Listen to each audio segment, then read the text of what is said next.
É no toque do meu berimbau e nos passos da minha luta que eu me encontro comigo mesmo e com meu próprio silêncio. O berimbau é cardíaco, vem do coração, do sentimento. É vida, é luta, é liberdade, é minha emoção, camarada. No sul do Brasil, mais precisamente no estado do Rio Grande do Sul, ecoa uma resistência ancestral que desafia e rompe com narrativas historicamente simplificadas e excludentes.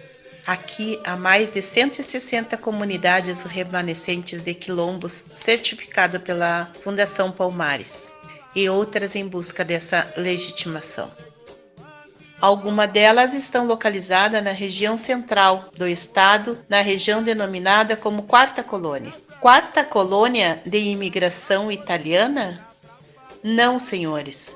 Aqui habita uma variedade de culturas que formam um território multiétnico, racial e cultural. Esse território, formado por 9 cidades, recentemente foi certificado pela Unesco como Geoparque da Quarta Colônia, que carregam memórias e histórias, além das belezas naturais, com paisagens, abundâncias das águas dos rios, cascatas e raridades de fósseis aqui encontradas que testemunham as mudanças ambientais do planeta nos últimos 250 milhões de anos.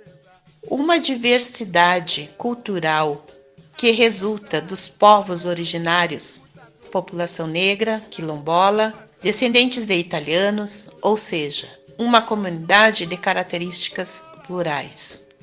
Em sintonia com a valorização da cultura e da herança geopatrimonial, convidamos você a conhecer as comunidades remanescentes quilombolas que aqui habitam, fruto da resistência e da ancestralidade negra.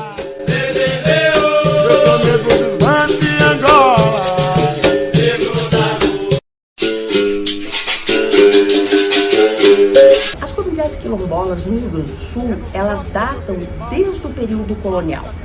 Nós temos, a partir da chegada dos portugueses e das disputas territoriais no Rio Grande do Sul, no que hoje é o Rio Grande do Sul, mas que à época eram domínios ou espanhóis ou domínios portugueses, a nossa fronteira do Rio Grande do Sul, ela sempre andava muito, o que nós chamamos de uma fronteira porosa, ou seja, a hora ela estava mais para a área espanhola, a hora estava mais para a área portuguesa, enfim, faz com que essas populações, então as populações principalmente portuguesas, acabem levando basicamente os negros escravizados para trabalhar nesta região, principalmente na produção pecuária. Tá? E principalmente, de forma muito mais efetiva, no extremo sul do Rio Grande do Sul, no que hoje é a região de Pelotas, que é uma região que se desenvolve economicamente a partir das charqueadas. E as charqueadas, inegavelmente, foi a atividade econômica que mais demandou trabalhadores e trabalhadoras escravizadas. E a região de Santa Maria, a região central do Rio Grande do Sul, onde está localizada a Quarta Colônia, é exatamente uma região de divisa. É uma região de campos, então onde nós temos uma pecuária extensiva, historicamente uma pecuária extensiva, que abastecia efetivamente estas charqueadas no Rio Grande do Sul. Então, a presença negra escravizada na região, ainda que invisibilizada historiograficamente, ela é muito forte e data de um período anterior à constituição do que nós chamamos de Quarta Colônia. Também é importante que a gente faça referência, enfim, então, a essa configuração do Rio Grande do Sul. Então, nós temos, muito antes da chegada dos portugueses no território e espanhóis que disputavam o território, nós temos uma forte presença indígena, também invisibilizada. Então, os povos originários estavam na região e foram invisibilizados, enfim, exterminados a partir da chegada de portugueses e efetivamente espanhóis. Então, nós temos esse grupo histórico, enfim, esse grupo social, nós temos na sequência portugueses e espanhóis, predominantemente portugueses, e que trazem consigo, efetivamente, no que diz respeito à força de trabalho, populações negras escravizadas. E só no século XIX, na segunda metade do século XIX, nós temos uma outra população europeia que se fixa na região, que são predominantemente os italianos, né, as populações de ascendência italianas, né, muitas já num movimento migratório da Serra do Rio Grande do Sul, né, onde hoje é Caxias do Sul, Bento Gonçalves, né, para esta região da Quarta Colônia, e ela recebe esse nome por conta disso, é a quarta colônia italiana no Rio Grande do Sul, e também nesse movimento nós temos um afluxo expressivo de populações de ascendência alemã. E nesse sentido, o que nós chamamos de quarta região, tá, que data formalmente de 1877, a criação da quarta colônia, a fundação da quarta colônia, ela tem de Restinga Seco, a região da quarta colônia, ela pertencia ao grande município de Rio Pardo. No Rio Grande do Sul nós tínhamos poucos municípios e Rio Pardo é um município mãe. Depois Rio Pardo se divide, né, e cria-se Cachoeira do Sul, e a região da quarta colônia pertencia então à Cachoeira do Sul. Ela estava localizada no grande município de Cachoeira do Sul. E efetivamente temos então no restante da quarta colônia uma forte presença de populações de ascendência italiana, e na região onde hoje é Agudo, enfim, uma população de ascendência alemã. Então essa é a configuração. E esse último processo, esse último momento de reocupação, e esse é o termo mais adequado, é um momento que a historiografia consolida. Então a historiografia do Rio Grande do Sul equivocadamente invisibiliza as populações negras em todos os seus contextos e notabiliza uma ideia de homogeneidade étnica. E essa homogeneidade étnica se dá a partir dos últimos grupos que chegaram na região. Então, hoje, o nosso desafio é dar visibilidade, é contribuir com a visibilidade de grupos sociais que estão estabelecidos na região desde muito. Estão estabelecidos na região e têm um reconhecimento da Fundação Palmares, enfim, no sentido de constituírem o que nós chamamos juridicamente de quilombos. Cabe destacar que o conceito de quilombo também é um conceito bastante complexo. Nós temos uma noção histórica de quilombo histórico, que é uma região basicamente de populações negras escravizadas, né, em rota de fuga. Esse é o conceito histórico de quilombo. E nós temos um conceito de quilombo que foi forjado a partir das orientações da Associação Brasileira de Antropologia, a ABA, que pensa o quilombo não necessariamente a partir dessa rota de fuga, espaço de fuga, enfim, mas pensa o quilombo a partir de uma dimensão identitária, comunitária, de pertença, de ancestralidade desta população negra. E na região, especificamente da Quarta Colônia, nós temos isso. Então, esse documentário ele vai nos ajudar a pensar questões de identidade, questões da memória, os diferentes grupos que disputam a memória deste território. Então, nós vivemos um momento de disputas pela memória. E esses povos, né, então as populações negras, enfim, fazem um esforço histórico desde sempre, e hoje de uma forma mais sistematizada, no sentido de trazer e evidenciar a sua contribuição. Então nós articulamos memória, nós articulamos disputas por essa memória, nós articulamos identidade e efetivamente territorialização. Iniciamos o nosso percurso pela cidade de Restinga Seca, que remonta aos anos de 1892, quando ainda era distrito de Cachoeira do Sul. Entretanto, sua emancipação ocorreu em 1958. Atualmente, o município localiza-se na região central do Rio Grande do Sul. Conta com 15.849 habitantes e sua área é de 954,76 km². A região rural do município agrega 3 quilombos. O primeiro que vamos conhecer é o quilombo Vó Firmina e Vó Maria Olinda, certificado pela Fundação Palmares desde 2021, formado por cerca de 17 famílias, em uma área de aproximadamente 6 hectares. Eu sou Ivonete Carvalho, sou neta da Edi Carvalho, aqui do quilombo Vó Firmina e Maria Olinda, a griot, benzedeira, parteira, uma referência para nós, mulheres negras, não só aqui no Quilombo, mas em toda a região, né? Deixou um legado muito especial e que nos orgulha muito de dar continuidade a esse conhecimento e a essa sabedoria dela, que era tratar as pessoas através dos métodos tradicionais, da medicina tradicional, com a utilização das ervas, né, dos fitoterápicos e através das benzeduras. E para mim é uma honra, né, dar continuidade a esse conhecimento que ela sempre tratou com muito carinho, com muito respeito, né? Eu estou nesse momento aqui dentro da comunidade, onde também tenho um espaço territorial aqui, onde eu estou iniciando um projeto que está me motivando muito, que é um projeto de plantio de ervas medicinais e também resgatando, né, através desta prática do plantio, o manejo, a forma de plantar, a forma do que significa as ervas para nós enquanto quilombola, né? Também me honra muito e aprendi a gostar das práticas tradicionais da terra dentro dos quilombos a partir do meu pai, né, que é o Wilton Carvalho, um dos filhos mais velhos, né, da Edi Carvalho, e que está hoje com 78 anos, né, mexendo ainda com a terra, plantando, e isso nos motiva muito, né? E quero dizer que eu acredito muito nesse ressignificar, né, nesta busca de resgate desse saber tradicional que lamentavelmente está muito ainda obscuro, no anonimato, na invisibilidade.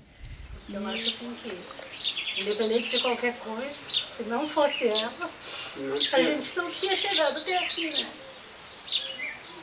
É verdade. Mas geralmente nós fomos sempre esmagados, né? Sempre esmagados pelos maiores poderosos. E aí sempre limitando as coisas para nós. Sempre apertando cada vez mais, né? Se é possível dizer assim, ó, esse terreno aqui está muito grande para ti. Vamos fazer o seguinte, vamos ficar a metade e a outra metade vai para lá e para cá eu vou ficar. O cara dependia dele, né? Dependia dos alemães aí, para trabalho. Tudo bem que dependia, mas nós fazíamos esforço. Mesmo que os horários que a gente trabalhava 12 horas. Nós pensa bem, anos e nós trabalhamos sempre 12 horas. Porque aonde que foi as 4 horas? Houve muita exploração. Exploração. Tinha época que até 14 horas, né, fazia, porque começava de manhã e saía de um pedaço da noite trabalhando. O valor do dia, assim, vamos ver, se era R$10, né? No caso, 10 cruzeiros, era 10. O cara que fez 15 horas trabalhando, era uns 10. De que 10, ele pagava 8, 9, 10, nunca ganhava trabalho. E nunca ganhava uma hora extra, né? Não. A gente não sabia o regulamento. Aqui não tinha salário mínimo naquela época. Eles faziam um preço assim por dia. Aí tu ganhava aquele dia que trabalhou. Aí sábado, domingo não ganha. Quase nada. Dia de serviço. Era canjicão e mais nada, e uma farinha de milho, um pacote de açúcar. O açúcar quem tomava era as visitas. As visitas que tomavam o açúcar. Trabalhava, ganhava quando eu trabalhava com o alemão, ganhava, dava 1,5 kg de banha por dia. Tinha uma barriga que é uma latinha assim. Trabalhava o dia todo para ganhar aquela linha. Os caras estão vivos, porque tem um que... Não, eu ganhava 2 quilos também. 2 quilos por... Aquelas boias deles valia muito. Arroz que eles pagavam de exagero. Não sabia preço, né? Então um dia, de serviço por 10 quilos de arroz, uma dessa, com casca, e não descascada. Com casca o arroz ganhava. Pra gente tirar um extrazinho, quando eles colhiam a lavoura de arroz, a mãe pegava o gurizado, nós ia lá e juntar caixinha. Respiga. Falava respigo de arroz, né? O gurizado ia lá e pegava um caixinha aqui.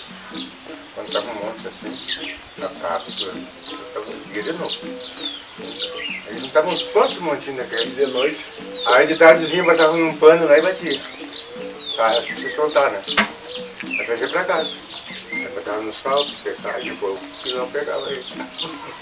Era assim, bastante dificuldade. A gente não plantava arroz, nada. Podia lá no seu fulano. Plantava um pouco, né? Batata doce, mandioca, milho, criava uma galinha, um porquinho, pra ir se mantendo, né? Porque eles também não tinham grandes condições de se manter. Nós fomos criar sem pai aqui, né? Só com a mãe. Então a gente era pouco. A gente bastante criança, né? Como é que ela ia dar bastante força para nós? Não tinha, né? Essa força de vontade, mas um apoio assim para. A gente não tinha muito jeito para ganhar mais, né? A gente se defendia com uma galinhazinha, com um porquinho, entendeu? Aí tinha levar. Uma carne tinha que criar um porco, senão não comia. E quando tinha um porco grande, os alemães chegavam assim, vende isso aí pra mim, rapaz, tu não tem mãe pra dar pra eles. E eles se apertavam, beleza, eles iam para 6 leitão. Não tinha incentivo, né? Eram desmotivados às vezes pelos próprios patrões, né? Que vinham e ainda sabia a necessidade da gente. Era de capim, tábua. O sol, a gente olhava o sol pela fresta da casa. O nosso relógio do galo cantava de manhã. Era de serviço, não tinha rádio, não tinha relógio, nada, tudo está pelo sol. Saída do sol, ao meio-dia lá o patrão que dizia a hora, mas não tinha, relógio não. Aí a soltada era enquanto o sol não sumiu, eu não vim embora. Era assim. E quer dizer, um quilômetro abaixo pra fora, era pra banda do rio, né? Chegar em casa de noite. 1 hora caminho, 2 horas, até mais. Lá no mosquito, no açoite lá, dá mais de 2 horas para o nego vir. Dá vontade de ficar posando por lá no meio do mato. É para tu vir lá até a distância, chegar aqui, tomar banho, já era 10 da noite. Aí que dormia cedo, sair de novo, para chegar lá, sair do sol, tem que estar na casa do alemão. Nós somos legítimos escravos. Não podia dizer assim, ó, tu chegou mais tarde, não, tem que chegar. O sol apontando, tem que estar lá. Nós vivemos por teimoso. Criação de água doce Tinha que promessa. levar alimentação, né? Não ia só trabalhar lá, tinha que levar alimentação porque não ganhava, né? Às vezes tu chegava lá, tu levava uma viandinha com... Nem existia pena naquela época, umas panelinhas lá, amassava. Arrozinho, feijão, um ovo frito. Chegava lá, legava embaixo de uma árvore, lá dentro um pouquinho tava pura formiga. Aí chegava, despejava aquele fora, lavava a vianda e saía de banho de novo. Não dava bola pra você comendo, não. Não deixava de ganhar o dia por causa da comida que estragou. E quando não ia batendo os coqueiros comer coco. Nós passamos uma vida de cachorro. Eu cheguei. Hoje nós temos bem. Eu cheguei era muito longe, meio-dia para almoçar, e tinha uns pés de milho assim, desse tamanho, um bonecrado, agarrar e comia aquelas espigas de milho, aquelas bonecas assim. Nem tinha milho completo e ficava lá deitado e esperava a hora de pegar de novo. Hoje em dia, qualquer um adolescente ganha um salário mínimo, né? Hoje ganha com salário mínimo, né? Mas naquela época não tinha um salário para nós. Esse rio aqui era bandido para nós. O serviço era na várzea aqui, né? Na beira do rio. Aí dava essa chuva de milho, de chuva ali, né? Essa que deu agora também. Quente ali, ó. Aí ficou 15 dias com água ali, não deu serviço. Fazer o quê? Serviço ali na... Tudo aqui, cortar lenha de machado, fazer palanque, tudo ali, né? Mas aí, valeta, tarde. Mas com o rio cheio, como é que vai fazer isso? Aí chegou o final de semana e pensei, seu fulano, me arruma um dinheiro adiantado.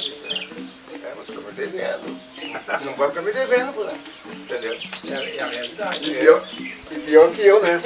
Eu fiquei com uns 5 ou 6 filhos da mãe da meu irmãozinho meu, ali, e fui cortar a lenha na beira do rio lá. Meu Deus do céu. Cortei uma tira de lenha, mais ou menos tinha a casa do meu irmão, mais ou menos longe assim. Deu quinta-feira e começou a bater água. Depois eu cheguei lá no barranco, lá no dia que parou a chuva, né? O rio levou a lenha dele. Eu cheguei lá, aquela baixa de lenha, tudo para dentro do rio, assim, da sangue levando para dentro do rio. E agora o que que passa? Chorando, barranco. Aí chegou o alemão, o Nelo, né? E nada, até queria ver pouquinho. Ele disse assim, o alemão chegou e disse, ô rapaz, o que houve? Tá vendo minha lente saindo lá? Ah, vê. Vai as unhas e fica os dedos. montemos as duas do cavalo e me trouxe para trás comprar as coisas na venda do baile. E eu chorando com 5 pessoas para dar de comida. E a mãe encontra meu irmão operado lá em Cabo. É que a avó teve 2 vezes gêmeos. Teve 2 filhas e 2 filhos. Então sempre tinha muita criança para atender, né? E um adoecia, às vezes um estava bom ou estava doente. E ela tinha que ir para o hospital com um e os mais velhos ficavam e reparavam os mais novos, né? Então a dificuldade sempre foi grande. Né? A gente tem um prazer de contar isso aí, mas pelo seguinte, não assim, ó, de saudade daquilo, Deus defenda, né? A gente tem um prazer de contar porque a gente superou aquilo. Né? Hoje, essa gurizada de hoje não passava tudo que nós passamos. Ah, não passa. Não conseguia viver o que nós vivemos. A gente não tem prazer de dizer, eu passei isso pela porta. Deus o livre, né? Sai fora. Eu gostaria de dizer assim, eu nunca passei por isso, né? Mas não, mãe, tem que contar, né? Às vezes, agora esses dias teve uma gurizada veio ali. Não pude contar muita coisa. Sem terra não há vida, sem terra não há condição de sobrevivência, de autossustentabilidade das famílias. As comunidades quilombolas sempre produziram, sempre tiveram esse conhecimento da lida com a terra. E é isso que nós precisamos buscar para garantir uma qualidade de vida, né? Produtos sem agrotóxicos, é aquilo que nós sempre aprendemos com os nossos mais velhos, com os nossos antepassados, para que isso se torne uma ação de vida plena para todos nós.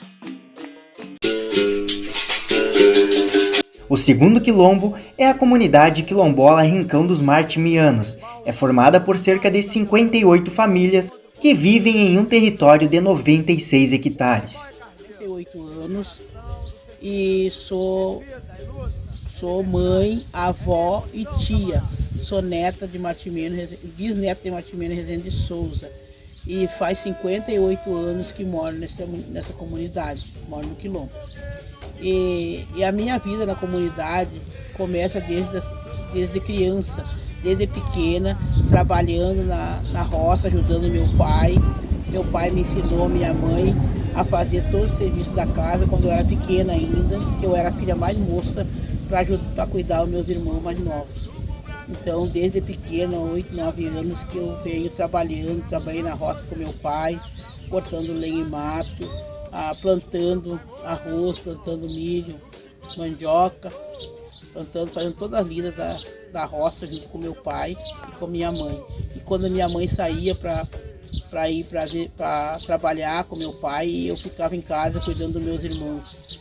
Também já fui, desde pequena, tive esse poder de ser uma pessoa assim, para comandar, né, uma casa, comandar uma comunidade.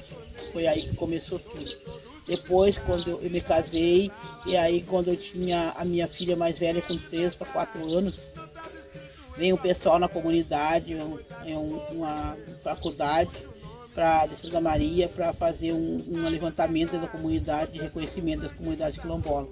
Foi onde a gente começou tudo aqui na comunidade. Então aí a gente vem trabalhando, vem se organizando para a comunidade cada vez promorar mais nas coisas, no trabalho da comunidade. Hoje eu sou vice-presidente da Associação da Comunidade, sou presidente da Federação dos Quilombos do Estado do Rio Grande do Sul, sou conselheira do CODENE, sou artesã e mais alguns outros trabalhos que a gente faz na comunidade. Também trabalho como massagista e a gente vai levando aí, vai trabalhando e fazendo nosso trabalho aí como coordenação da comunidade. Como é que foi o processo? Não foi um processo, o que eu sei, não foi um processo muito fácil, né?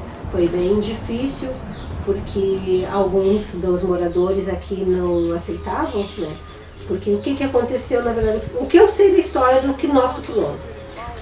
Um professor, historiador José Carlos dos Anjos, ele veio fazer uma pesquisa dentro da comunidade, e com essa pesquisa ele descobriu que as terras do vovô Martimianos ainda estavam em seu nome. E que foi ele que comprou para dividir para os seus filhos, para os seus descendentes. E então, descobrindo isso, foram à cachoeira, descobriram os registros lá, então se entrou com um processo para titular como terra de quilombo, porque o vovô Martimianos era filho de escravo, né? Vem toda aquela história. do vovô Geraldo, que é do São Miguel, né, que também tem ligação, que ele era sogro, né, era um genro e sogro, no caso o vovô Martimiano e o vovô Geraldo. E foi bastante difícil para alguns da própria comunidade também aceitar. Alguns nós, a população negra, né, a população negra mesmo não aceitou. Sou neta, Martimiano. Minha mãe era filha. Minha mãe era filha só Martimiano. Era filha que tinha quando me casou, tudo assim. E eu moro aqui há muito tempo, tenho 6 filhos, tudo na área de saúde. Eu conheci bem o velho, parceiro. O vovô Martimiano? Não, Martimiano. Conheci ele, eu tinha 12 anos quando ele morreu.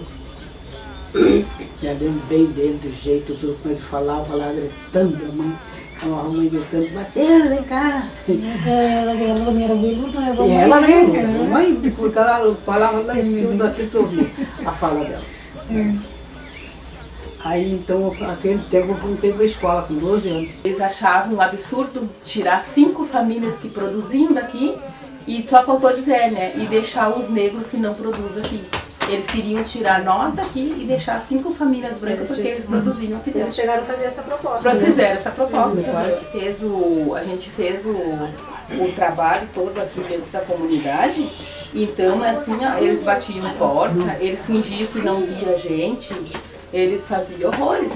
Por causa que diziam que a gente roubava e que negro, para botar aqui como a gente fosse ladrão. E logo depois que eles fizeram isso, que saiu a titulação das terras, que veio a Polícia Federal aqui, a Terezinha foi ameaçada de morte, a Clédia foi ameaçada de morte, o João foi ameaçado de morte. Nós tivemos que trazer o defensor público aqui.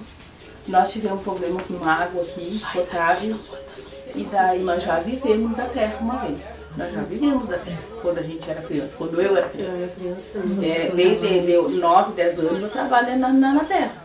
Eu fui trabalhar como fora da terra em 94, quando eu saí de casa, fui trabalhar. Do Geoparque eu acho que é uma grande oportunidade para a comunidade assim, mostrar que existe, mostrar que aqui tem gente que trabalha, que a gente tem cultura, que a gente vive aqui aos trancos e barrancos, mas a gente vai mostrar uma coisa bonita. Alguns pequenos plantavam e outros não, a maioria era assalariada.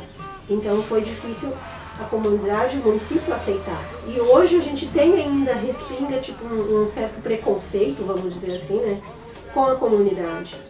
Né, que parece que a comunidade não produz, a comunidade para conseguir as coisas que conseguiram hoje sempre foi abaixo de luta, abaixo de, vamos ter que nos reunir com o Ministério, vamos ter que fazer isso, fazer aquilo, para o município enxergar a comunidade.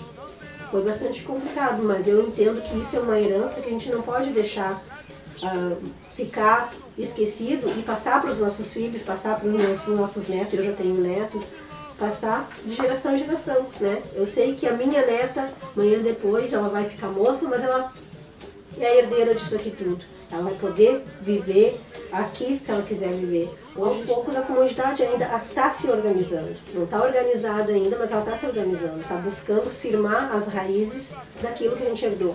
Na verdade. Eu vejo isso que a gente é uma herança para nós, não é? Não tomamos terra de ninguém. Eu sempre tento olhar o outro lado. E se fosse diferente, né? Se fosse nós que tivéssemos que sair, nós teríamos saído, nós teríamos seguido a nossa vida em outro lugar. Negro, a gente sente essa discriminação ainda.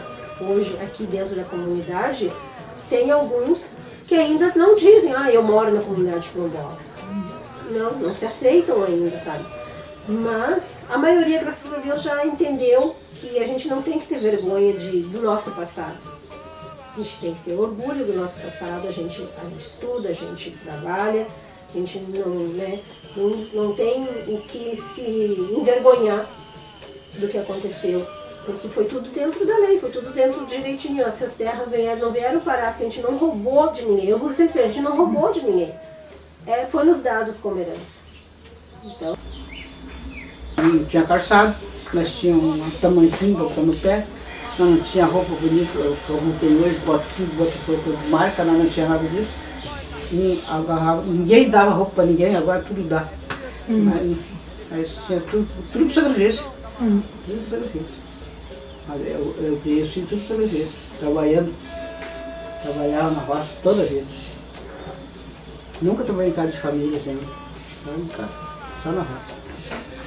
fundo, porque plantar fundo, foi que ele morreu. Plantar fundo. Eu trabalhava só, eu em casa do alemão, em cima, na lama. Dali ele trabalhava no sul. Depois ele plantar por conta, quando ele morreu, ele plantou por conta. Foi muita coisa boa, né? Meu avô, né? Ele adorava no estudo, a avó, que era o nosso emprestado, né? Também adorava, né? O neto, né? Como foi feita essa estrada não era aqui? aqui, viu? A estrada mais para baixo lá. Então, se juntavam os pessoal e faziam estrada de pá. Tudo de pá. De enxada e pá, tudo. Nada foi feito com máquina. Só que foi criado por nome, né? Martimento. Por causa que tudo isso aqui era dele. Lá no centro daquele lado. Lá. Tinha 96 hectares de terra. Aqui. Isso eu não lembro. E aí virou, ele ficou, descobriram, os negros, né? Aí começou o quilômetro. Como é que foi feito? Né? A gente fazia tudo. Eu tenho como ela está dizendo, eu era cansei um pouco desse tempinho assim, né? Aí a gente lá para as lavouras aí, né? De manhã cedo, de pé no chão, sem nada nos pés, tomando banho de água, né? A gente fazia tudo isso aí. Nas lavouras, né? Cortando arroz, tudo, capinando nas roças. Eu me criei na roça também, nunca trabalhei em casa de família assim, né? Para trabalhar. Só na roça. A gente ia nos bailes, assim, com o tempo, a gente ia sair de reboque de noite, né? Meu tio botava todo no reboque, nós ia tudo pros bailes lá em São Miguel, pra lá, pra até Polesne a gente ia, né? Pra ir nos bailes, assim, de noite. E Muita luta de batalha, foi o que nos despertou, sou guerreiro de louco que não bola.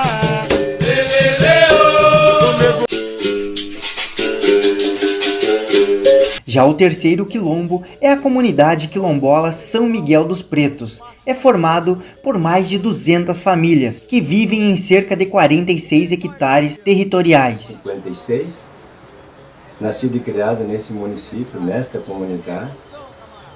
E estou hoje à frente da organização da comunidade, né? Sou o fundador dessa organização, o primeiro presidente. E só por 2 mandatos teve outro presidente, senão as pessoas aqui entendem e vão delegando tarefa a ninguém, e a gente acaba carregando por compreender a importância, né, e a necessidade de estar em movimento na busca, né, de espaço, de oportunidade, de visibilidade, de aceitação, que a grande luta é todo mundo nos vê, mas não nos aceita. Então não adianta ver se não aceita, não enxergou, não viu, né? Não compreende aquela pessoa como parte da sociedade, como um ser humano capaz, tanto quanto qualquer outro. E a gente está nesse caminho, nessa estrada, fazendo essa luta, né? A luta do espaço, a luta pelo direito, a luta da conquista do território, né? Para poder se pensar uma proposta humanizada, sob o ponto de vista do reconhecimento de uma identidade que aqui chegou e aqui foi escravizada. Quilombo é um espaço de alegria, de sorriso, né, de diversão, apesar, né, de tanta imposição, sob o ponto de vista da diminuição, né, daquele potencial ou daquela comunidade que ele está. Quilombo é esse lugar também de colo, né, de coração aberto, de saber ouvir, de escutar. Quilombo é aquele lugar que passa, né, o seu conhecimento para o outro sem ter de volta, mas com a satisfação de um dia poder saber de que aquela pessoa está bem. Tá? Então é essa coisa do cuidar, do compromisso, do comprometimento de estar com o outro. Essa é a luta. Não posso estar eu jogado a uma caminhada se eu não sei que eu tenha o cuidado para com o outro que também está no mesmo caminho, muitas vezes com uma compreensão até, né, divergindo da minha, e que cabe a mim levar ele uma outra forma de olhar para aquele caminho, uma outra forma de pensar aquele caminho, né, para que a gente possa aos poucos ir construindo muitas coisas. Então eu estou nessa luta aí há 22 anos, 23 anos, e desde que entrei não parei, continuo ainda, apesar das dificuldades da idade de aprender, né, dos problemas, né, de ordem física do corpo, do organismo. Mas estamos aí fazendo a luta. O colégio é lá dos anos 60 e poucos, de madeira era padrão. amarelinha, né? Todo que era lugar, a não ser essas estaduais, como ali Vila Rosa, que a minha filha leciona, aqui na Lomba Alta, mas isso era o colégio alemão, né? E então mudava o patamar, né? Aí era do material, senão o padrão aqui no Rio Grande do Sul era essas escolinhas amarelinhas. E ali onde está o colégio hoje, foi construído uma e depois se houve necessidade de mais outra. Porque o nosso colégio aqui ele sempre foi em torno de 95% de alunos negros. E houve houve um tempo, eu não sei se não diminuiu mais ainda, que chegou aí em torno de 98, 96% de crianças negras, porque alguns que não negros que estudavam saíram do colégio, né? Então sempre foi uma grande maioria de alunos negros.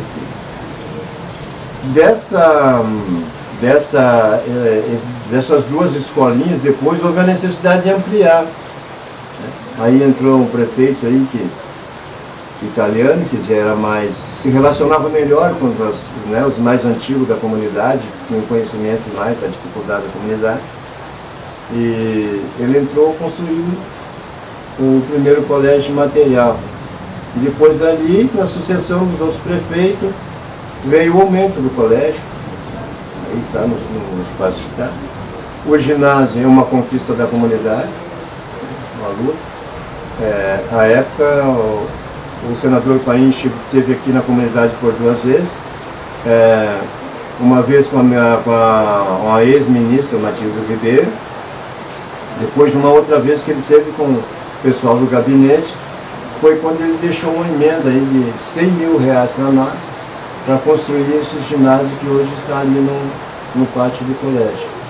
A luta continuou, a conversa continuou, a militância continuou.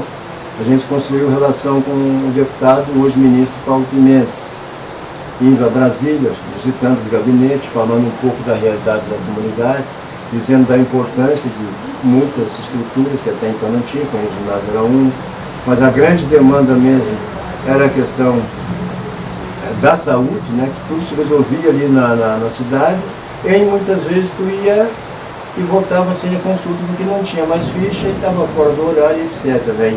E até bem poucos tempos, a questão de horário de ônibus já não era muito abundante como está hoje, né? Hoje a gente tem ônibus aí a quase todo momento. E a situação da comunidade também para buscar socorro, né? De repente até num outro município também mudou, que hoje grande maioria já tem seu carro, sua condução, então nos momentos mais difíceis pode se deslocar e chegar até onde precisa chegar. Aí nessa relação com o deputado Pimenta, e mais uma vez participação do Paim também, a gente consegue aí a estrutura do posto de saúde que hoje está trabalhando, né, prestando serviço para a comunidade, onde o Pimenta bota o recurso para a construção toda da obra e o Paim coloca os móveis, né? Então a gente tem médico 2, 3 vezes por semana, temos serviço odontológico também. Então essa caminhada, essa luta foi assim, conhecendo outros caminhos, experimentando outros caminhos, mas ao mesmo tempo logrando isso, né? Foi estabelecendo relações, a gente conseguiu o apoio e a sensibilidade dessas pessoas que até então, volta e meia, botam uma emenda aí para as melhorias das comunidades, né? Mas isso nada é descoberto pelo querer, é uma luta, é chegar lá, falar da gente, falar da necessidade, da importância, né, de uma presença de um parlamentar com uma contribuição com recursos para que a gente aos poucos possa ir minimizando situações que muitas vezes aqui não é tanto, mas tem outros lugares que é bem dificultoso. Sou pedagoga há 3 anos, eu moro aqui na comunidade, nasci e me criei aqui, eu tenho 2 filhos. Também faço parte da Associação Comunitária Avô Geraldo, que é a diretoria que responde pelas demandas da comunidade. E sou professor de dança afro, também temos o grupo de dança afro Rei Zumbi. Acompanho também o grupo de capoeiras do meu irmão Roberto Juliano, que os 2 grupos têm mais ou menos o mesmo tempo de permanência na comunidade, né? E seria bom também eu trazer um pouquinho de muitos anos atrás, quando eu ainda estudava na escola. negra, né? Aluna de uma escola até então quilombola, que nós não sabíamos que a comunidade era quilombola, não sabíamos o que era dança afro. Então a gente conheceu a professora Claudete da Silva, de Santa Maria, que foi a que passou os primeiros passos, as primeiras noções de dança afro para nós. E dali então eu peguei gosto. E ela também, como professora, foi dificultando a vida dela e teve a necessidade de alguém seguir, através de jornal, através de pesquisa, vídeos que a professora de artes trazia para nós. Eu mantive esse grupo dentro da escola. Depois terminou minha formação dentro da escola, né, a 8ª série, tive que sair. Tentei estudar, mas depois logo casei, parei. Mas de tempo em tempo a escola sempre me chamava para dar continuidade de trabalho de dança afro dentro da comunidade. Mais ou menos nessa época também, o professor João Horácio da Costa Borges, ele trouxe para nós saber o que era a capoeira. Então foi nesses 2 momentos que a gente conheceu a nossa cultura, que a gente começou a se identificar como negro, começou a conhecer a nossa cultura através dessas pessoas aí, que até então a gente não sabia. Sabíamos sim que era negro, né? Mas não sabia o que era um quilombo, o que era ser quilombola, né? Quais eram as lutas, a gente não sabia. Aí depois, anos depois, em 2000, começou-se os trabalhos aqui dentro da comunidade de antropologia, pesquisa sobre o território, e fiz parte da primeira diretoria da associação, que permanece até hoje, e pude acompanhar melhor esse trabalho ali. Dentro desse trabalho de pesquisa dentro da comunidade, a gente começou a entender mais o processo, né? Toda a história, os parentescos, as pessoas que a gente tem o costume de pedir a bênção, mas a gente até nem então não sabia qual é o grau de parentesco com aquela pessoa, né? Em dança afro na comunidade, já com um grupo de crianças. Eu acho que eu fui uns 8 anos trabalhando com um grupo de crianças. Aí depois muitos se dispersaram, os pais foram embora, aí ficou meio parado de novo. Aí quando eu entro na faculdade, surge a ideia de fazer um grupo de mulheres, que é o grupo que permanece até hoje. E o grupo de capoeira, primeiro no início teve nós como a base, né, da capoeira, e depois todos foram crescendo, tendo a sua família, mas as outras crianças foram entrando, e hoje são os nossos filhos que participam da capoeira. Eu procuro trabalhar nas minhas aulas, em sala de aula, resgatando a minha cultura, contando a história da minha comunidade para meus alunos, que aqui a maioria são da comunidade. Eu também leciono numa escola germânica, né? Germânica, e onde eu não tenho nenhum aluno negro. Mas eu resgato toda a minha história, é bem aceita dentro dessa comunidade, não tive crítica alguma, muito pelo contrário, os pais gostam, né? Então eu procuro resgatar através da história da minha comunidade, através da história da comunidade vizinha de Martimianos e agora de Barro Vermelho. Eu procuro contar a história nossa, do quilombo, a partir das nossas práticas vivenciadas aqui na comunidade, de toda a história, todo o processo aqui. Não trago muito a história do escravo lá atrás, né? Faço sim, ele está ciente de que os negros lá, nossos antepassados, não eram escravos, eles foram escravizados, né? Eles cientes disso. Mas mais para eles perceberem e entender a luta, o quanto é importante a luta hoje, né? Para a gente ter um direito de igualdade dentro da sociedade. Né? Que eu, como professora lá no pré, hoje eu sinto uma resistência. Nessa comunidade tem dois alunos que disseram que não gostavam de mim, porque eu era da cor da tinta, eu estava trabalhando a menina bonita do laço de fita, germânica. Mas, porém, os alunos mais avançados, primeiro, segundo, terceiro grau, primeiro, segundo, terceiro, quarto ano, é tranquilo. Esse ano que eu comecei a trabalhar na educação infantil. Ser uma mulher negra nos dias de hoje, eu acho que a gente tem que ter muita resiliência, né?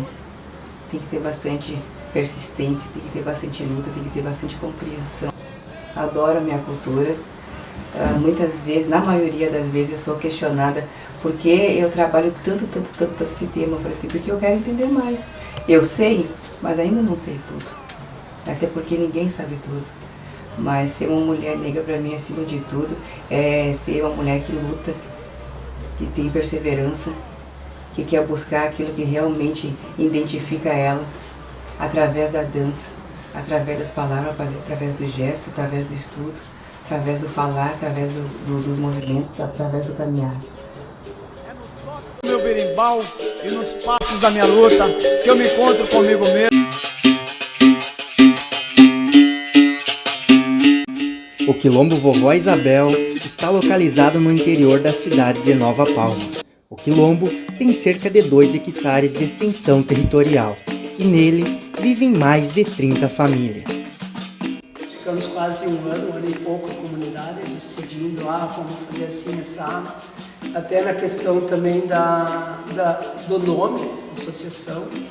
A gente escolheu Vovó Isabel pela a importância que ela tem à nossa comunidade, né? Além de nos dar o primeiro professor, né, que é o Pedro Pinto, filho dela, um pouquinho que ele sabia, ele vinha e trazia de conhecimento para aqueles que aqui estavam. Ela também, como veio viúva, né, com 9 filhos, também demonstrava aquela força de guerreira mesmo, né? E também para nós, de modo especial, porque ela fecha um ciclo, né? Porque ela seria a última ex-escrava aqui, que chegou aqui onde a gente hoje resiste. Ela que me criou. A mãe trabalhava para fora e ela ficava com ela. Nós éramos em 6. A mãe tinha 6, mas morreu 2 seguidas. Ficou só 4. Depois a Cotinha foi trabalhar com os gringos. Ficou só, fiquei em casa até os 14, 15 anos, depois não fiquei mais em casa. Mas a avó fazia nós trabalhar, ela era meio louca de cheia. Se não fizesse como ela mandava, ela fincava. Se ela não pudesse pegar a gente, ela de noite ela entregava para a mãe aproveitava, pegava de noite. Não tinha para onde ir. Tinha a casa das tias, mas as tias não apoiavam. A tia morava pertinho, a tia Romana ali. A tia Rosa morava ali também, mas elas não apoiavam. As artes que a gente fazia. Eu estudei só 5 anos na aula. Só até a 3ª série, depois eu não fui mais também. Naquele tempo não era obrigado a ir na aula, né? Trabalhei para fora, mas sempre vim aqui para cá. Morei para fora, mas sempre vinha para cá. Morei no Paraíso 16 anos. Morei no Agudo, morei na cidade lá. Depois eu vim para cá, não saí mais. Para fora e criava um porco de sushi com os gringos ali na minha base. Era só troco de boia, troco de comida. A semana inteira mesmo. Eu não ia embora, mas não ia me buscar, eu tinha que ficar lá. Fome a gente nunca passou, mas não era tão bom também, né? Açúcar também era açúcar de cana, não era desse açúcar branco, era açúcar de cana, que a gente tomava café. Ficar mandioca, batata, minha afinal da avó, tinha que...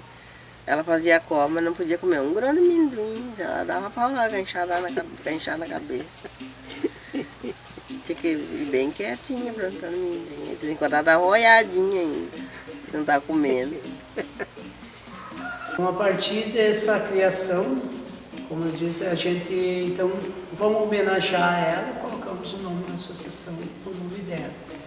A partir dali a gente começa a fazer a parte de reconhecimento, de pedir a certidão para a Fundação Cultural Palmares. Daí, em 2008 a gente recebe essa certidão, esse certificado, né? Daí como comunidade remanescente de Quilombo Santo Inácio, que daí veio no todo, como a comunidade se chamava Santo Inácio, veio assim. A partir da criação da associação, a gente também começa a defender e resgatar um pouco da nossa cultura.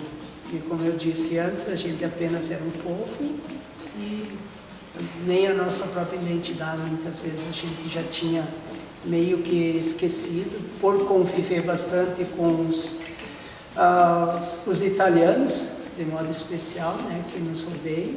A gente acabou deixando várias lembranças da nossa cultura meio que de lado.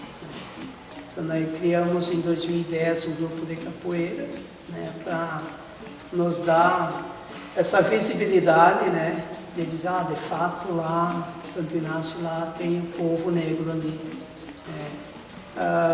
Daí hoje ainda a gente tem o grupo de capoeira, não com tanta intensidade como nós tivemos em 2013, 2014, 2015, onde nós tínhamos um grupo muito forte, onde era liderado na época, né, por um dos meus sobrinhos, o Douglas, Silva Moreira, né, que hoje ele está trabalhando em Juí.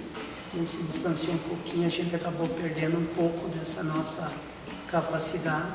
E depois os nossos jovens também foram evoluindo, foram saindo, né, e acabaram se envolvendo mais no estudo, e a gente ficou com um outro grupo menor, vamos dizer assim, mas ainda a gente mantém. Também na questão cultural, a gente sempre tem a representação na própria escola, que é bem trabalhada, a nossa questão cultural afro e defendida, né, aqui dentro do município e também na própria região. Grupo de dança, canto, né, que envolva e destaque a parte afro, né. Então, isso ali a gente consegue, é necessário mais, eu sempre digo, né, é preciso que se alcance mais a divulgação da nossa cultura, né. E ao longo desses anos a gente vem evoluindo, né, vamos dizer assim, em questão estrutural. Nós criamos em 2014, tivemos a oportunidade de ter um acesso a um recurso frente à Secretaria de Desenvolvimento Rural do Estado, e nós conseguimos captar recurso para a criação de uma agroindústria, né, de farináceo, onde a gente abre uma possibilidade para as mulheres, que as mulheres ficavam em casa e os homens saíam trabalhar, né. A gente produz cuca, bolacha de vários tipos, né, massa caseira, pizza a gente faz também, né. Tudo que for farinhaço a gente está tentando fazer. É uma renda boa, né, pra gente não precisa sair para fora, né, trabalhar, né, para ir buscar, igual a né, nossas companheiras que tem que sair para as comunidades, né, trabalhar. E a gente gosta do que faz, né, e já vai fazer 8 anos, né, que nós estamos trabalhando. O produto que a gente mais, né, o destaque mais seria, né, a rosca, né, a rosca branca, que o pessoal compra mais, a cuca, o pão. Os outros produtos também a gente faz, né, mas é o que mais tem destaque, né, agora, né, o pessoal mais gosta, né, as pontinhas de cachaça, tem essas coisas assim. A rosquinha de gema, ela vem do antepassado, né, que seria da vovó Isabel, né, delas faziam, elas produziam entre elas, as irmãs, né, a vovó Isabel tinha as outras irmãs dela, foi passado para as filhas dela, e ele veio vindo, e depois agora eu, né, produzo ela. Seria uma coisa que seria do antepassado nossa, né? Ela seria a rosca de gema, o merengue, né? Que elas também faziam, que a gente também cultiva, né? O merengue a gente faz também, produz o merengue. A rosquinha de milho, são mais essas aí, né? Que seria do antepassado delas, né? Sim, elas faziam para vender para fora, botavam no cesto lá e botavam nas costas e vendiam. Nós tivemos acesso em 2014 à questão da criação da unidade básica de saúde, que também possibilita uma qualidade melhor, né, para os nossos aqui. Na mesma época, a gente também conseguimos um acesso através do Ministério da Educação para a ampliação da escola, né, para dar uma condição melhor também, e mais a cobertura do ginásio, que nós não tínhamos também. Hoje a gente tem o ginásio de esportes também, né? Então tudo isso vem a melhorar, né, vamos dizer, toda a estrutura como comunidade, as condições de lazer também, né? E nesse período também a gente teve acesso a 24 unidades, né? Em 2013, iniciou, em 2014 fomos concluir em 2017, onde deu uma qualidade maior a todas as famílias, porque antes as moradias... Eu acho que a gente, né, já vem, né, os antepassados da gente, já tem aquela força que nossos antepassados tiveram, né? E as tias ali, né, e elas que já passaram mais a parte da escravidão, passaram muita fome, coisa, daí a gente também, né, vai criando força para ir lutando com a família, a comunidade da gente, assim por frente, né? Porque nós mesmos, quando nós conhecemos, né, os trabalhos da associação, a gente não tinha conhecimento de nada, saía às vezes, né, sem dinheiro, até para comer, né? Porque a gente não tinha, né, não era onde tirar. É uma resistência que faz anos que a gente está tendo, né? E lutando na nossa comunidade, continuar unida, lutando pelos nossos interesses, que é muito ter nossos jovens, né, que estão indo estudar para Santa Maria. Um dia, de repente, vem a nossa terra também, né, para eles poderem voltar para cá, né? Porque eu acho que a gente que é agricultor teria que voltar para cá, né? Trabalhar aqui mesmo, né? Claro que quem pode, né, ter uma vida melhor que a gente, melhor, né? Mas temos que lutar pela nossa comunidade, para poder não abandonar nossa comunidade, porque a gente está ficando já velhinho, né? E os nossos jovens vão ter que lutar por isso que nós estamos deixando, né? Porque a nossa comunidade agora tem bastante coisa, não é fácil, né? E a resistência é grande, né? Se tu começar a desistir, um começa, outro começa, quando vê se termina, né? E nós temos muita coisa boa na nossa comunidade, não podemos desistir. Tem que continuar a luta para essas coisas continuar andando.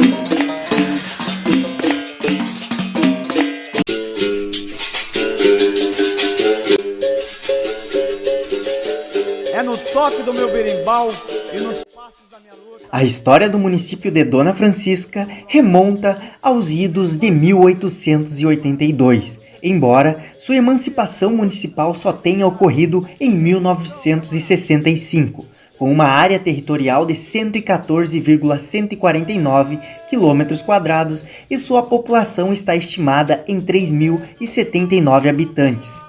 O quilombo urbano Acácio Flores está localizado no bairro Mostardeiro.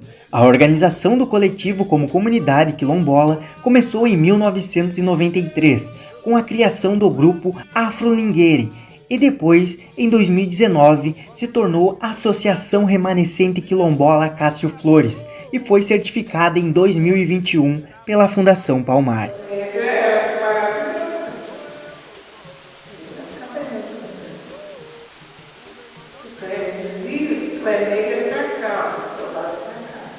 Muitas vezes eu aceito isso. Mediante a vez,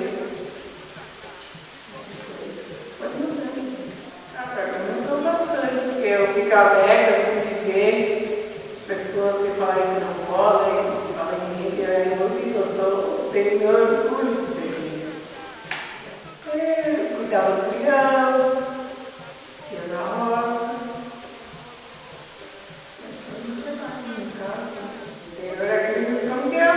Eu casei e vim morar pra cá. Aqui na nossa comunidade, um grupo de famílias que se formou aqui, que é de São Miguel, a grande parte é de São Miguel. Então, o núcleo familiar aqui da nossa comunidade brasileira, a maioria, assim como eu falei, vieram de São Miguel, ou casaram, e outro foi assim. Meu pai também, minha avó era de lá, São Miguel também. Então era um intercâmbio de negro que ia para lá e vinha para cá. Então a gente misturou tudo aqui, não chega ali, misturou tudo e deu isso aqui, aí surgiu. Então essa comunidade que eu moro está espalhada por toda a cidade, todo o município. Vários lugares do município tem, né? Eu ser negro, mulher negra, trabalhadeira e gosto de todos aqui. Eu concorri mais por conta de que no começo desse ano eu perdi meu bisavó. A pessoa que sempre foi muito religiosa, foi muito dedicada, sempre me contou tudo o que aconteceu na história da brasileira. Sempre me induziu muito, me apoiou muito. E eu concorri para tanto quanto um aprendizado, por ser uma coisa boa para mim aprender mais sobre isso, para homenagear ela, que eu quero sempre dela, sempre viver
sair.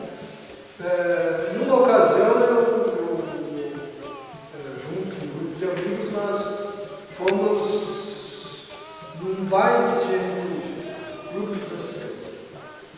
A gente sabia que na época não era permitido que negros entrassem no salão. A gente sabia disso. Eu sabia disso, mas aí eu fui junto com os amigos, mas eu não ia entrar lá. Eu cheguei até a portaria, tinha um bar que funcionava lá na portaria. E a gente ficou ali. Então lá pelas tantas, saiu de lá dentro, dois policiais, e me falaram discretamente que me acompanham. E aí, fiquei assim, surpreso. Eu sempre fui uma pessoa que eu sempre trabalhei, não bebi, nunca fui de fazer nada errado. Mas aí então o policial me disse, olha, o presidente do clube pediu para ti não ficar aí. Não ficar aí porque tu sabe que a sociedade tem que falar com ele. Não, que só frequência da sociedade. Mas não, eu sei disso, mas eu não tinha nenhuma intenção de entrar, né? Mas eu disse que nem aí pode. Eu disse aí que o pessoal lá dentro, eu comecei a lembrar, a pensar com a minha avó, com a minha mãe, do que teria, como foi a vida do Acácio e Dona Francisca, em 1918. Então, eu sabendo o que o Acácio fez em Dona Francisca. Qual foi o papel do negro Acácio em Dona Francisca? O negro Acácio em Dona Francisca, numa época em que o racismo, com certeza, deveria ser muito mais melhorado, e a gente tem que considerar que aqui é uma coroa italiana, provavelmente ele sofreu muito racismo, mas ele conseguiu, então no fim da vida dele, ele conseguiu deixar o nome dele aí, com o nome de uma rua, que na verdade essa rua já tinha um nome, não foi nem nós que fomos atrás, essa rua lá dentro que é Acácio Flores. Então a gente, eu tinha essa, aí eu resolvi, ao ouvir então da minha avó, a história do Acácio. Como é que ele conseguiu sobreviver aqui? Como é que ele conseguiu deixar o nome dele aqui dessa forma? Com tanto racismo. E encarava as coisas. Tanto que deixou o nome dele aí em várias construções, das mais importantes do município. Começamos o quê? O que nós fizemos então? O que nós começamos a fazer? Criar uma comunidade. Que na época a gente criou então a comunidade que o nome era Vila Mostardeira. Que colocava o nome de Vila Mostardeira. E aí a gente criou, então a gente tinha um time de futebol. Na verdade, isso aqui nasceu também de um time de futebol que a gente tinha aqui. Tá? E aí aquela turma do futebol se reuniu e disse, vamos fazer uma. Quem sabe nós fizemos uma comunidade. Sabe, fizemos aqui uma comunidade. E aí a gente foi amadurecendo aquela ideia, aí nós fomos atrás de arrumar um terreno para fazer isso. A gente conseguiu isso aqui, na época, o senhor que nós temos aqui na foto, tá? E o senhor nos deu o terreno. Isso foi em 90, isso foi em 86. E a gente foi, então, e a gente conseguiu o terreno, aí fizemos a terraplanagem, e aí a gente criou a primeira direção, a primeira diretoria do centro comunitário. Que na verdade o nosso primeiro presidente foi o Jaci,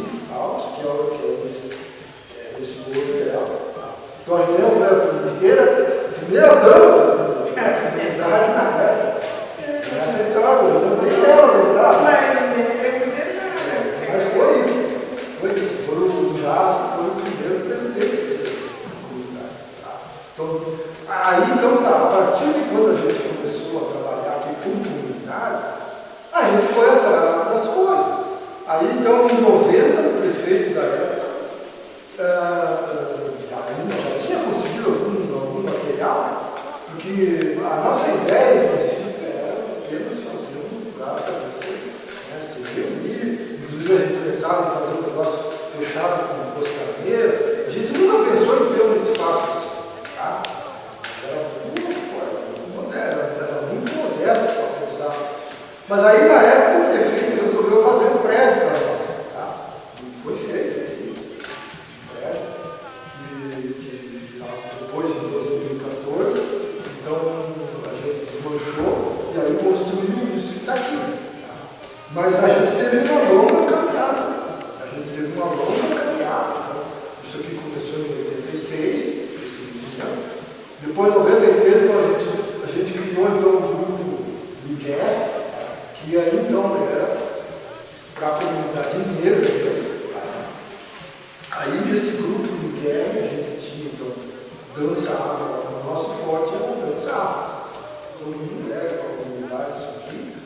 E aí ficou então de 2014, 2015, até 2019 ficou sem ninguém usar isso. Estava pronto, isso está aí, ninguém usava. Não causava as pessoas para comer. Ninguém queria pegar. Então 2019 então, foi uma nova etapa. Aí começou-se um grupo novo, as famílias novas, que começaram um movimento de fazer funcionar de novo. E aí então me convidaram para fazer parte, eu nem queria mais, eu já estava aposentado. Mas aí, afinal, me convenceram a continuar. E aí então nós partimos de uma coisa mais, a gente sabia que a gente tinha que evoluir. E aí então a gente foi atrás da certificação. Então em 2019 a gente resolveu que a gente ia se certificar. E aí a gente caminhou lá para a Fundação Palmar, e a gente levou 2 anos. Exigiu muita coisa, então a gente levou 2 anos, tá, até se certificar. 2021 a gente recebeu a certificação.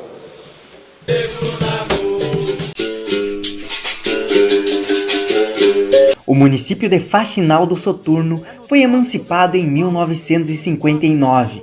Possui uma área territorial de 180 km². Sua população está estimada em 6.702 habitantes. A comunidade quilombola Vó de Loca está localizada na região urbana da cidade, especificamente no bairro Vila Verde Teto. O quilombo urbano ainda não foi certificado pela Fundação Palmares, entretanto, está em organização para o reconhecimento da comunidade.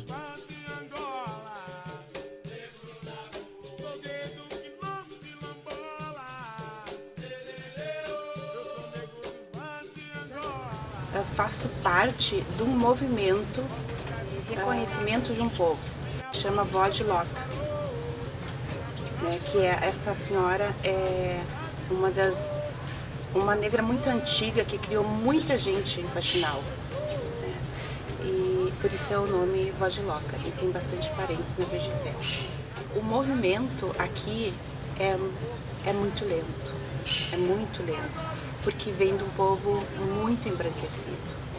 E tem mais a questão da religião, né, das religiões evangélicas, que também acho que tem os mitos, né, tudo que vem pesquisar da cultura africana tem os demônios, os diabos, então isso também atrapalha um pouco, né, mas é um caminhar. A gente, por enquanto, só fizemos uma apresentação no 20 de novembro do ano passado, que lotou a Câmara dos Vereadores. A gente dizia que queríamos pretear a Câmara dos Vereadores e conseguimos. Trouxemos grandes figuras ali, né? Seu Potássio, seu Luiz Conceição, e capoeira, mostramos um pouco da cultura, né? O pessoal ficou bastante curioso, mas foi só o que conseguimos por enquanto.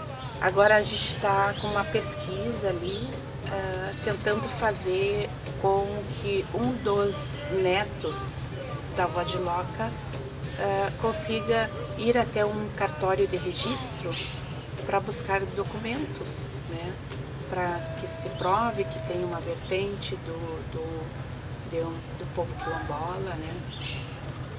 A gente hoje faz parte também de um grupo, de um projeto social que se chama Renascer, Instituto Renascer, que está na comunidade da Virgiteto, né?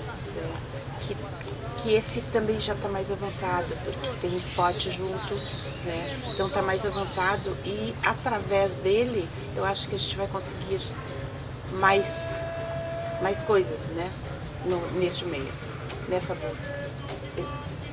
Começar pelo outro lado, mostrando a cultura do povo, né? Trazendo danças, trazendo pessoas que falem sobre, para a pessoa começar a ver que a nossa história, que a gente pode ter a nossa história, que a gente pode caminhar com a nossa história, que a gente não precise, que a gente dance a bela polenta, mas que a gente também consiga bater o nosso tambor, sabe? Conhecer a história mesmo. É porque não se conhece que tem essas políticas. Aqui não se conhece, não se sabe disso, né? Que tem uma política especial para o povo quilombola. Porque a gente nem sabe que tem o povo quilombola. Não é reconhecido, não se pesquisou, não se viu. Temos, vai lá na vila, a gente vê que tem, né? Mas não tem registro, não diz essa comunidade é do povo quilombola. Então essas políticas não chegam até. Para falar de cotas já é difícil. Imagina dizer na quarta colônia que se tem uma comunidade quilombola. É um povo embranquecido, né? Que se embranqueceu para pertencer, para estar, para viver, para sobreviver. Eu acho que é resgate de um povo dos primários, dos que vieram antes, né? E a valorização. E também do cultivo de tudo, do primeiro de todos, né? Das sementes, das coisas mais práticas, assim, né?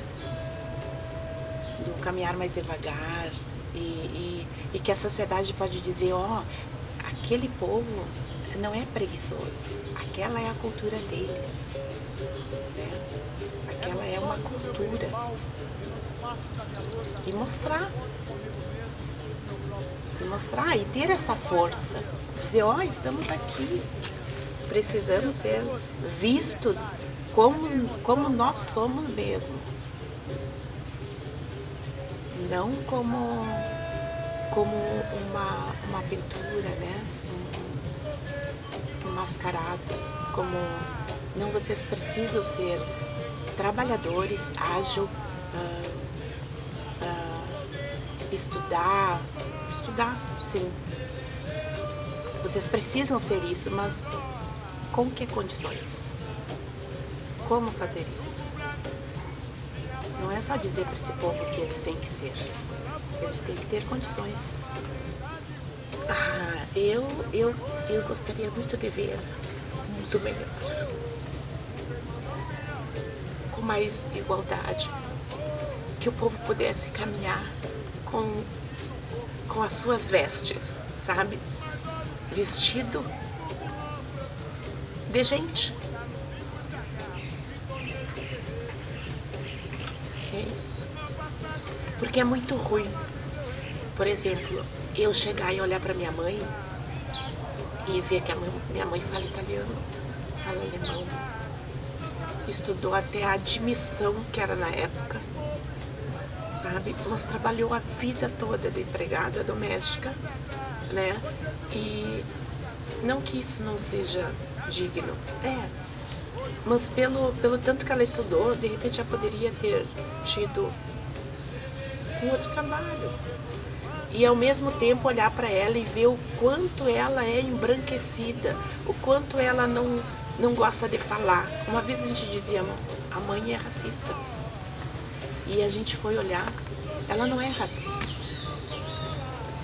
Ela é doída, machucada pela cor da pele. Então, por isso. Então, eu gostaria de conversar com a minha mãe e olhar para ela e ver ela que ela tá com turbante, que ela tá batendo algo que diga, ó, eu sou desse povo, né? Que ela tá contando uma história bonita, não só as histórias tristes, de sofrimento, de dor. E então eu quero deixar isso pros meus. Que eu também casei, tive que embranquecer. Casei com um branco, talvez com o mesmo pensamento de minha mãe, né? Para que meus filhos não sofressem tanto e que tivesse mais oportunidade, que pudesse estar. E a gente não se dá conta que a gente faz isso. Mas a gente faz. A gente repete, né? O projeto do Horto tem mais de 30 anos. Mais de 30 anos. O projeto começou uma vez lá em 1994, lá atrás. Que o projeto também incentivava eles? O colégio, né? Tu não ia bem no colégio, tu perdia ponto aqui, né? Então eles se obrigavam a estudar, né? Brigou lá no colégio, vinha pra cá, ganhava advertência, né? Então eles se policiavam, mas ao mesmo tempo eles tinham o objetivo, né? A gente se dizia assim, na época quando nós comecemos, tinha 80 crianças. 80 jovens e mais 20 gurias. Que tinha também, mas elas vinham do colégio, mas iam para a cozinha, auxiliar na cozinha, né? Lavar salada, essas coisas, passar pano, ajeitar os pratos, limpar essas coisas, né? Tinha a coordenadora que ajudava elas ali, cuidava delas ali, né? Então, assim era o Horto, era muito maravilhoso, né? Muito bom. Eu aprendi muita coisa, né? Como, assim, não só como trabalho, também como cultura, também bastante, né? A gente tinha as viagens para fora, a gente começou a primeira viagem pequena, foi em Porto Alegre, né? Nós conhecemos que era como se diz assim, o aeroporto, os dois estádios, o Inter e o Grêmio, mas a gente tinha dos bichos lá, né? Tinha o zoológico, né? Então a gente era uma coisa, né? Muito. Então a gente já trazia tudo aqui de dentro, produzia tudo aqui dentro. Enchia tudo que vocês possam. Hoje assim o projeto né? O projeto do Matheus, assim, né? Hoje me faz relembrar daquele tempo, porque hoje começou a produção, começou a produzir, né? E a gente começava a olhar, se lembrar, que tempo bom, né? Que tempo de glória que era, né? E hoje está voltando de novo o mesmo incentivo para a gurizada, né? Eu fico muito feliz e honrado, né? Porque a gente está aí desde a primeira geração, passando outra geração e a gente está aqui junto com eles, né? Isso é muito importante pra gente, né? E creio que quando eu tiver com meus 80 anos, vou me lembrar desse dia sempre, né? Porque é um momento muito bom. A avó de Loca, eu conheci ela muito pouco, a avó de Loca. Eu 100 e poucos anos dela, e é uns anos assim que eu te digo, guria, assim, ó, morrer de velha mesmo, mas assim, ela é lúcida. Ela cantava, ela lia jornal, ela fazia de tudo. Aí que o corpo assim não aguentou, mas senão as coisas dela assim, era, sabe, e foi uma morte assim que a gente, sabe, que a gente olha pra pessoa assim, ela parece dormindo, ela não tá morta, ela tá dormindo, sabe, foi uma coisa assim maravilhosa que a gente viu assim, que a gente acompanhou. Soltei todos os escravos e a senzala eu queimei. O município de São João do Polesine tem sua origem histórica por volta de 1890. Tornou-se emancipado em 1992. A área total do município é de 78,32 km², Com uma população estimada em 2.649 habitantes, o quilombo urbano está localizado na Vila São Lucas e ainda não detém a certificação da Fundação Palmares. Sou descendente de quilombola de São Miguel, dos Carvalho. Nasci e me criei em Polesne, descendente dos quilômetros de São Miguel também, dos Cavaleiros. São todos meus parentes, tios, tias, Testinga e aquela região toda é meus parentes. E tem pro lado da minha mãe também, era de São Cepé, do quilombo de São Cepé, o pai da minha mãe, meu avô, Simão Marques. É de lá também. O que a senhora sabe da sua história, dos seus antepassados? Há muito pouco, muito pouco. A minha avó disse que veio num barco da Alemanha, deram para os alemães e trouxeram a minha avó. É mesmo, ela é lá da Moçambique, daquele lugar lá da África. A minha avó era africana pura. Puxaram ela com 5 anos junto com os animais no fundo do barco. Ela veio, se criou ali, aí achou meu avô, Fabriciano Carvalho, casou, tiveram 7 filhos. A gente dela não tem mesmo, ninguém aqui, é africano mesmo, ela não tem. Só pro lado do meu avô, Fabriciano Carvalho, que é sobrinho do Manuel de Carvalho, que é acho que tem lá um centro comunitário lá, né? Em São Miguel dos Carvalho, né? Meu pai é dali, o Afro lá na outra vila, quando eu morava lá na linha da Lagoa. Já tivemos ali. Mas teve um bom tempo. Uns 8 anos. Uns 8 anos, nós fazia festa, fazia baile, nós fazia palestra, vinham os palestrantes de fora, aí de Camobi, que vinham ali, Candelária, Camobi, vinham fazer palestra ali, as gurias dançavam, tinha capoeira, também tinha naquela época.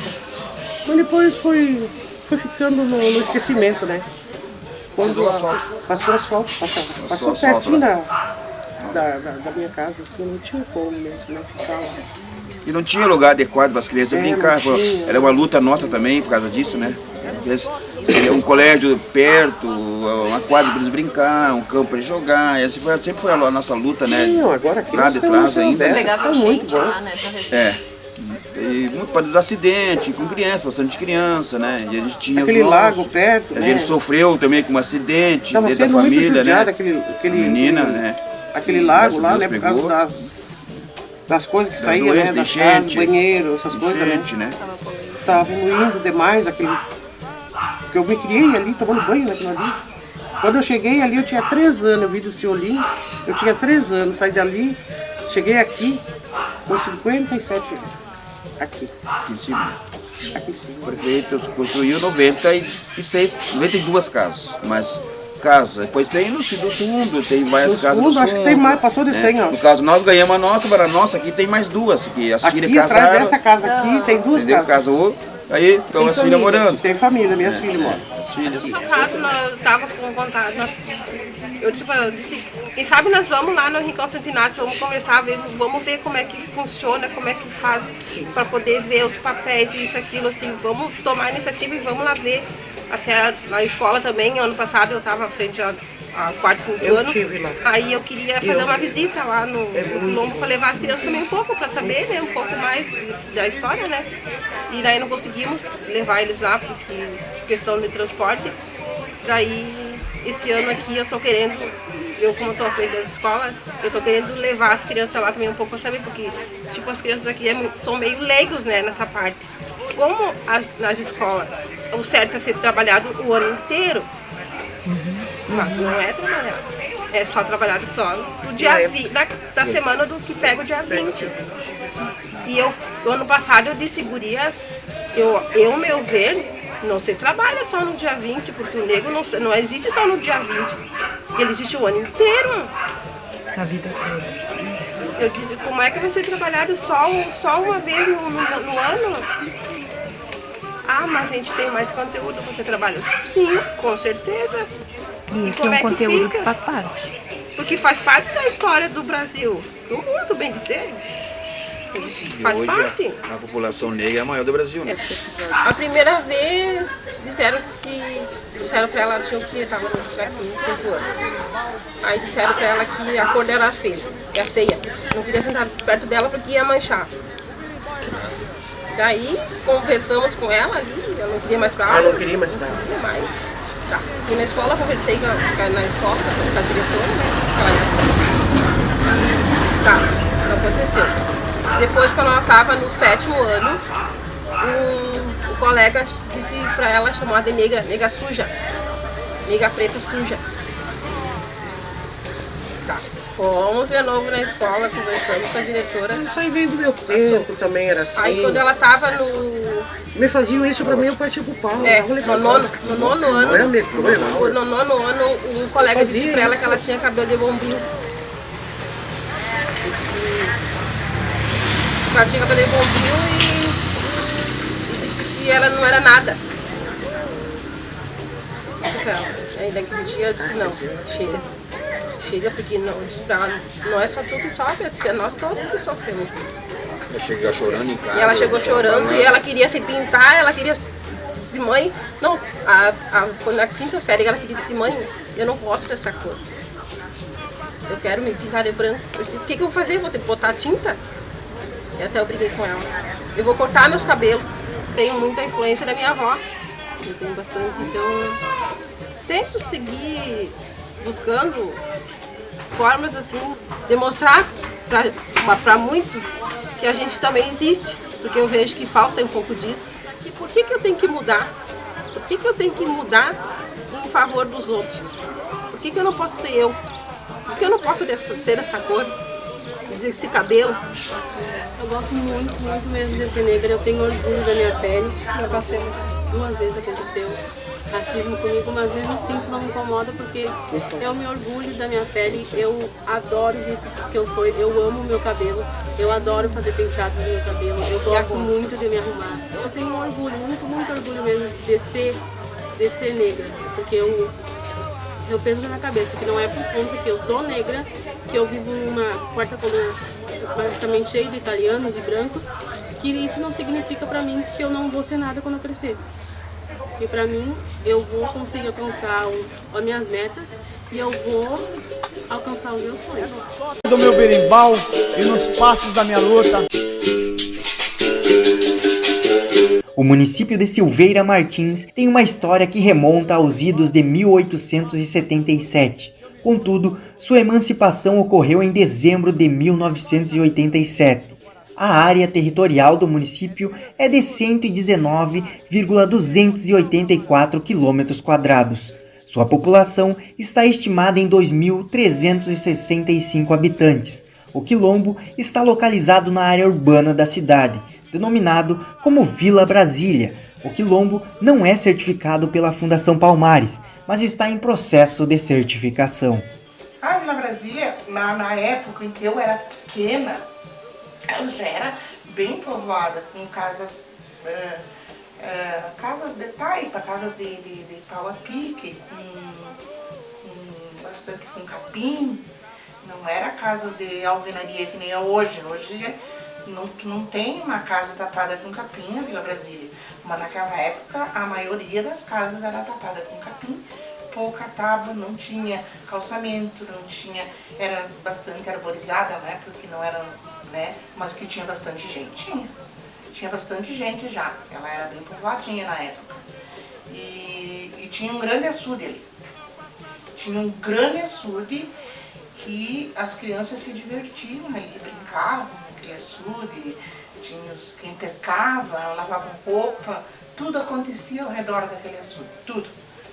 Tudo que se divertiam, as crianças tomavam banho, e era muito branco.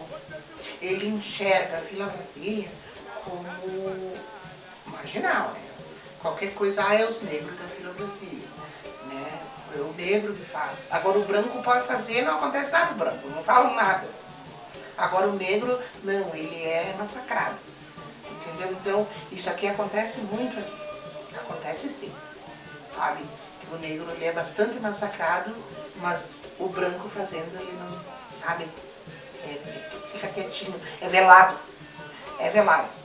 né? Agora quanto ao negro já é diferente, né? Quanto ao negro já é diferente, já é exposto, já é, né, comentado, diminuído, né? Então sim, aqui em Silveira tem sim muito racismo, por parte do branco contra o negro tem sim.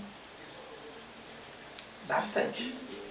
Chamo Zuí Pedro Rodrigues, sou brasileiro, nascido em Agudo, cidade de Agudo. Vim para Silveira Martins com 5 anos de idade. Hoje já está fazendo quase 71 anos. E aqui em Silveira Martins, nós começamos a estudar, o que nós viemos para cá, aqui não tinha casa nenhuma. Aqui era um deserto, era um deserto. E lá no clube, no CTG, moreno, podia passar longe, porque na porta nem passava. Tinha guarda na porta para cuidar para não. Depois que eu comecei a ficar mais de maior de idade, não, com 14 anos, comecei a jogar futebol ali no campo do Liberdade ali. E outro meu colega, que não era daqui, era de Rio Grande, nós deixamos lá na janela, quisesse olhar o pai dele. Aí eu me tapei de novo e nunca mais. Joguei, sempre continuei a jogar bola com ele, mas já sabia já. Eu vim embora, por causa do meu pai. Aí que começaram com o tal de... Eu até nem entendi o que era naquela época, 5, 6 anos, até 10 anos. Quilombo, falavam quilombo. Mas eu acho que terminou o tal de quilombo por causa que tinha que ter um território. E aqui não tem. Os gringos já não iam liberar o território para os quilombos, quilombola. Né? E aí ficou, daí uns anos já virou Brasília, começou com Brasília, né? Vila Brasília ficou até hoje, aí a Vila Brasília. E agora nem parece mais a vila, né? Agora que é mais centro da cidade. E daí a gente veio pra cá, meu pai veio trabalhar na prefeitura, era uma época assim, hoje para te adentrar no serviço público, né, tanto em parâmetro estadual quanto municipal, tu precisa fazer concurso, nessa época ainda não era tão assim, então os prefeitos convidavam as pessoas para vir, e Silveira Martins era um município que estava em expansão, digamos assim. Então as pessoas eram convidadas a vir. Meu pai foi convidado, a gente veio. E daí a gente veio morar aqui em Silveira, na Vila Brasília, depois da ponte. Né? Hoje a gente fez a visita do lado de cá da ponte, mas tem um outro, né, a continuação da Vila Brasília toda se dá, e tem uma região que a gente chama do outro lado da ponte. Algumas pessoas hoje, eu não sei se é verídico ou não, chamam de Vila Guanabara, então seria uma vila dentro da Vila Brasília, que antes era seria o quilombo. E aí a gente se mudou para ali e a gente passou muito perrengue ali. Por quê? Porque pouquíssimas casas tinham luz elétrica, água encanada então, né? Saneamento básico nenhum, vamos dizer assim. Não tinha banheiro que nem tem hoje, né? Eram as famosas fossas, né? Que você tinha. E a gente morou lá um bom tempo, assim.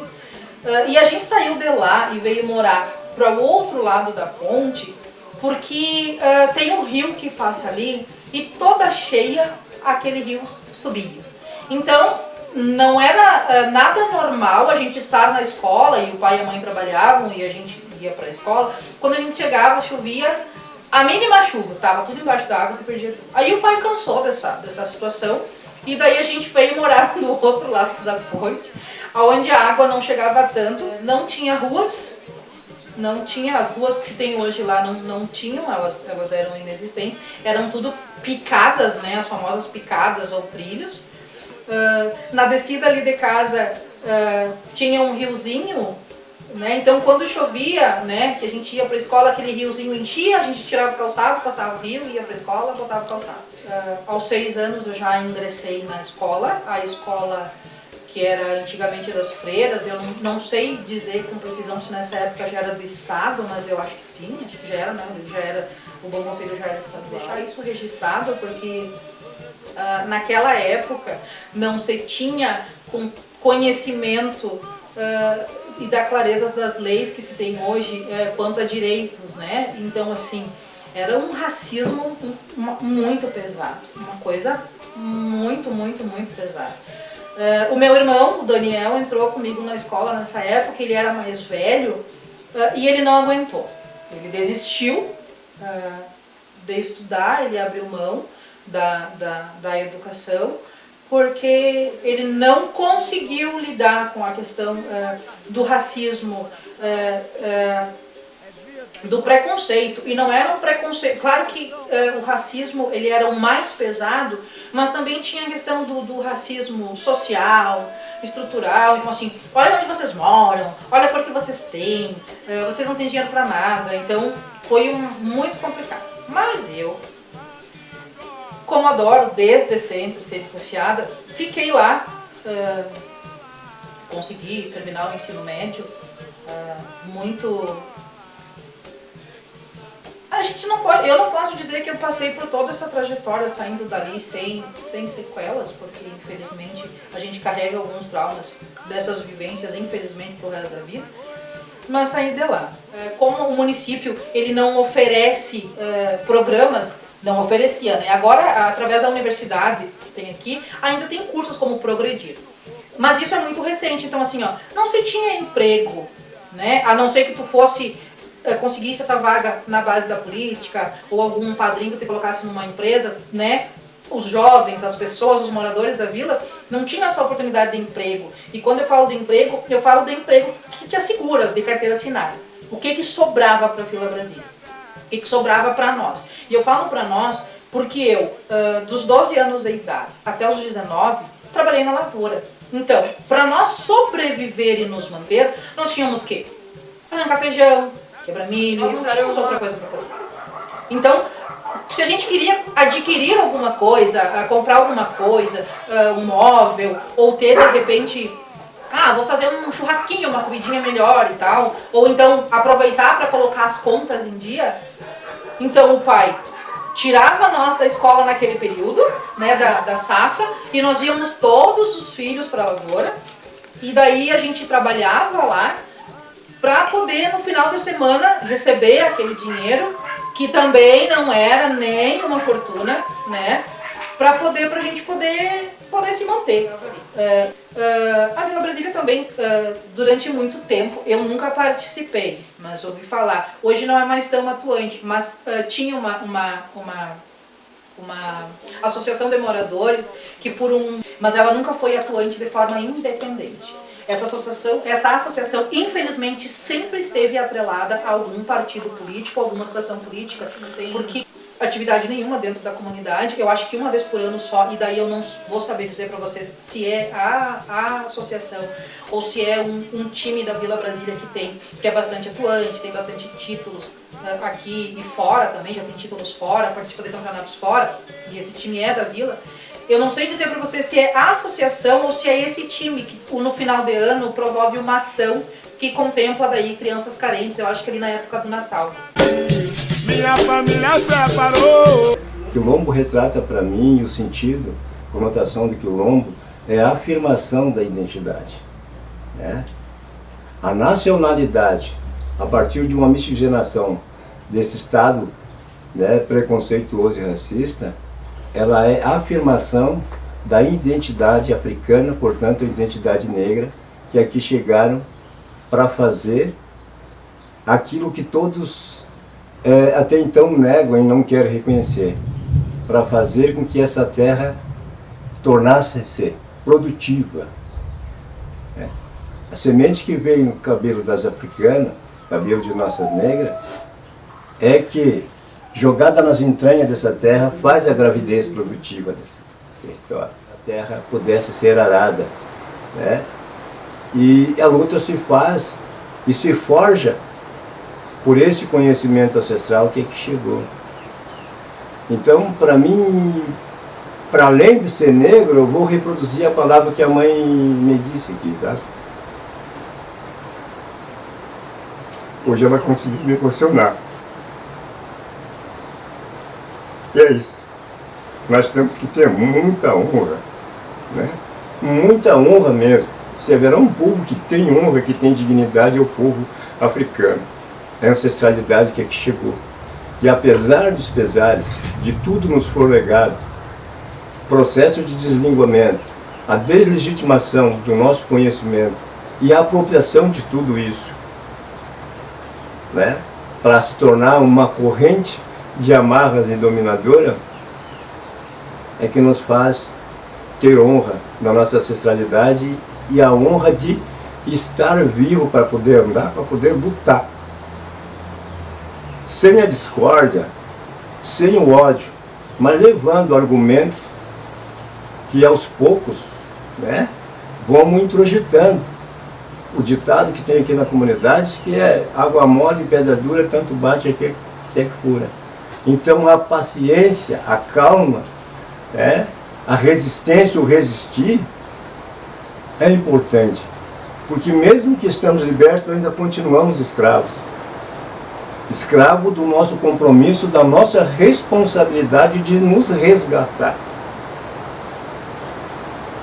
E nos fazer inserir dentro da sociedade que é nossa, que nós ajudamos a construir e que nós construímos as riquezas que hoje o nosso país usufrui e tem, e que sai por aí para demonstrar a sua dimensão, né, o seu potencial, sem levar em consideração essa presença, essa contribuição.